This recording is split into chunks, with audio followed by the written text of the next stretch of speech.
por cerca de 19 quilômetros, da pequena Dotã até Samaria, a capital do reino de Israel.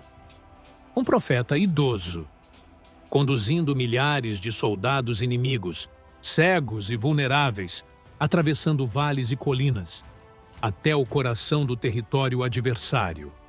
Os caçadores, sendo conduzidos pelo caçado. Quando chegaram a Samaria, Eliseu fez outra oração. Senhor, abre os olhos destes homens para que vejam. A visão voltou. Os soldados piscaram, ajustaram os olhos à luz e perceberam onde estavam. Não em Dotã, não cercando uma cidade indefesa. Eles estavam dentro de Samaria, no meio da capital de Israel, cercados agora pelo exército do rei de Israel. A armadilha tinha virado ao avesso. Os cercadores estavam cercados. O rei de Israel viu a oportunidade e perguntou a Eliseu: Feri-los-ei? Feri-los-ei, meu pai? A repetição mostrava a ansiedade. Era a chance de eliminar uma grande parte do exército inimigo de uma só vez. Uma vitória fácil. Uma vingança pelos anos de guerra. Mas a resposta de Eliseu foi imediata. Não os ferirás. A ordem era outra.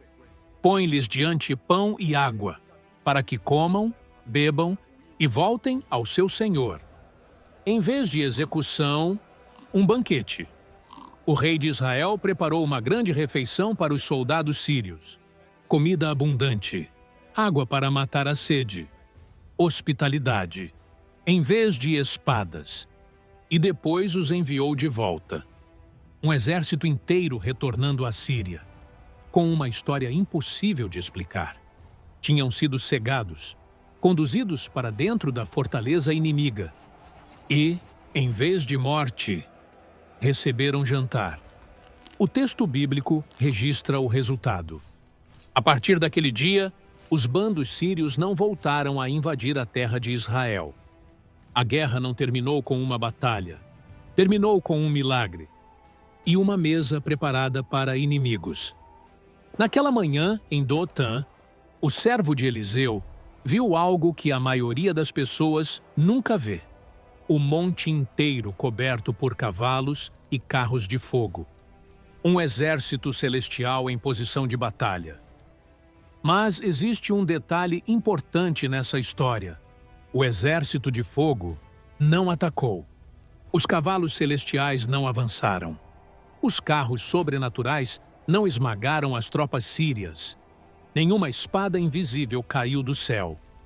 O poder estava ali. Real. Presente.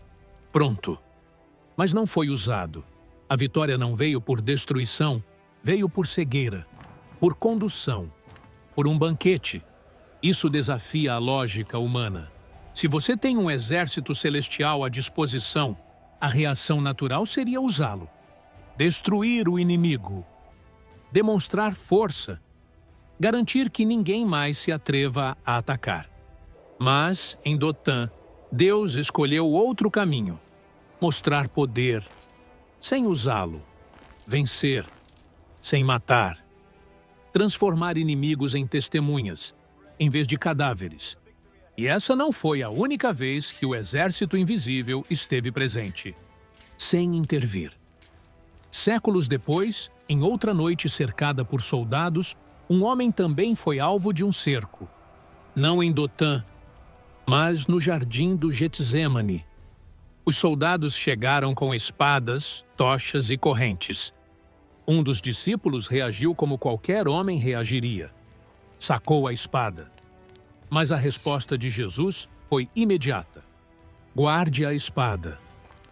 E então, ele disse algo que ecoa diretamente a história de Eliseu.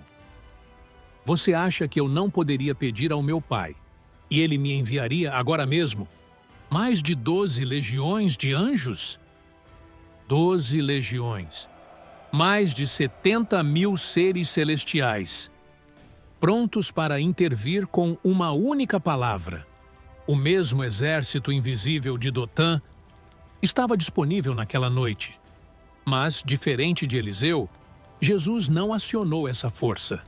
Em Dotã, o exército de fogo protegeu o profeta. No Getsêmani, o exército de fogo permaneceu em silêncio. O mesmo Deus, o mesmo poder. Duas decisões diferentes. Porque às vezes a proteção divina livra do vale.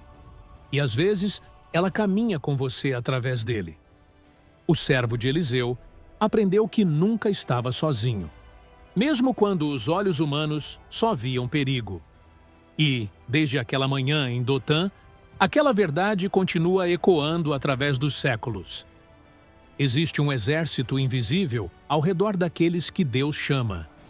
Mesmo quando ninguém consegue ver, mesmo quando o cerco parece completo, mesmo quando a matemática diz que não há saída, porque, em muitas batalhas, os números nunca contam a história completa. Naquela manhã em Dotã, nenhuma espada foi levantada, nenhum sangue foi derramado, nenhuma muralha caiu. Ainda assim, um exército inteiro voltou para casa derrotado. Não por força humana, mas por algo que não podia ser visto. Porque, às vezes, a batalha decisiva acontece no mundo invisível.